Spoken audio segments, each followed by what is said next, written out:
masak ayam itu nggak boleh nyembelih sendiri. Masak ayam itu harus nyembelihnya ke Mbah Kaum. Kenapa kira-kira?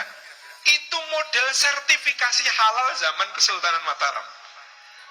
Tidak semua orang boleh nyembelih. Yang boleh nyembelih hanya faqih yang alim, yaitu Mbah Kaum.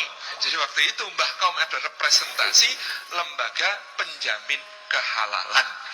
Maka tidak boleh belah sendiri, yang belah harus Mbah Kaum. Seperti itu. Kemudian saya bertanya-tanya, kenapa di masjid-masjid yang mewarisi tradisi itu, apa namanya, Kesultanan Mataraman itu, Nyun Sewu ada Bilal ketika sholat taraweh. Jadi kalau kita sholatnya 20 rakaat itu tiap 4 rakaat ada penyebutan nama khalifah, penyebutan nama khulafaur rasyidin. Saya dulu pokoknya menganggap saya nesu itu, bid'ah ini. Saya tanya simbah saya, itu kenapa toh? Kok kayak begitu? Engkosele ceritanya begini, dulu ketika Islam masuk ke Nusantara, ternyata ada yang ikut pengen dompleng, yaitu orang-orang yang membenci khulafaur rasyidin. Mereka tidak suka pada khulafaur rasyidin. Itu ada yang pengen dompleng dakwah ini. Makanya salah satu dalam legenda Jawa itu, Wali Songo itu ada yang namanya Syekh Siti Jenar. Kenapa disebut Siti Jenar? Siti artinya lemah, Jenar itu abang, tanah merah. Itu adalah tanah yang tersiram darah Husain radhiyallahu anhu, tanah Karbala. Jadi dia datang juga sebagai seorang mubalik Nusantara, berdakwah dan memang dapat pengikut.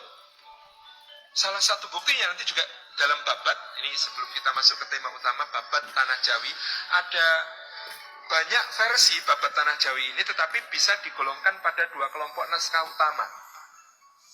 Naskah pertama adalah naskah yang ditulis resmi oleh Keraton Surakarta pada masa Engkang Sinun Pakubuwono III, ditulis oleh Carik Kertoboso tahun 1788. Ini versi yang resmi keraton.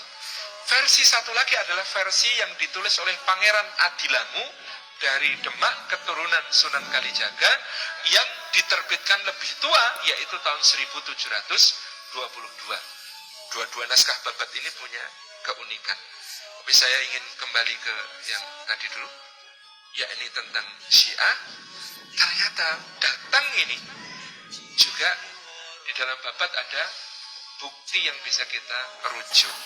Di dalam naskah babat Pangeran Adilangu tentang murid Syekh Siti Jenar namanya Ki Kebo Kenongo yang berkedudukan di Pengging, Boyolali, yang kemudian dituduh bughat, memberontak, membangkang kepada Kesultanan Demak.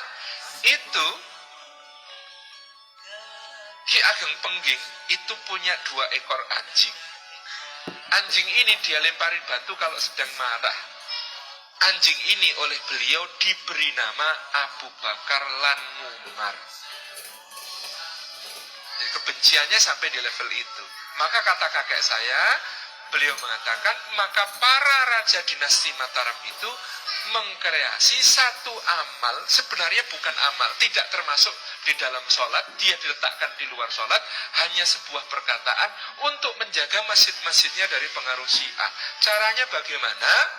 Al-Khalifatul Ula Amirul Mukminin Abi Bakr Siddiqi hal tardu'an, maka dijawab nardu'an. Al-Khalifatul Tsani Amirul Mukminin Abu Hafsin Umar bin Khattab radhiyallahu anhu hal tardu'an, nardu'an. Pertanyaan kemudian dijawab hadirin, nardu'an ini untuk menjaga rakyat Mataram dari pengaruh Syiah. Ternyata begitu caranya. Nah, saya tanya, mau kok nggak jadi bid'ah boh itu? Wong nggak ada tuntunannya kok melaksanakan yang seperti itu. Yo dianggap bid'ah yo piye yo le. Neng itu ketika itu diperlukan untuk menjaga akidah. Ini orang Syiah ikut tarawih di situ mesti nggak kuat. Mesti metu, gak kuat itu kalau kemudian dengar yang begitu-begitu di dalam tarawih. Makanya itu menjaga akidah masyarakat awam. Turno ya li, wong itu kan di luar sholat. Wong di luar sholat iki kowe takon karo jejermu. Ngelak ora ya? Terus dijawab mboten. Ngono kuwi ngelak ora ya? Ngelak. Ngono ki ora. Nggih pareng. Ha mosok takon kowe rido karo Abu Bakar pora. Ngono kok ora oleh. Lah ya oleh to Le. Jadi ini bahasa kakek saya ketika menjelaskan bahwa yang seperti ini dulu dipakai untuk menjaga akidah. Masya Allah, kalau itu benar memang demikian keadaannya, betapa luar biasanya bagaimana para ulama ini kemudian menjaga kita semua masyarakat awam dari pengaruh-pengaruh yang berbahaya.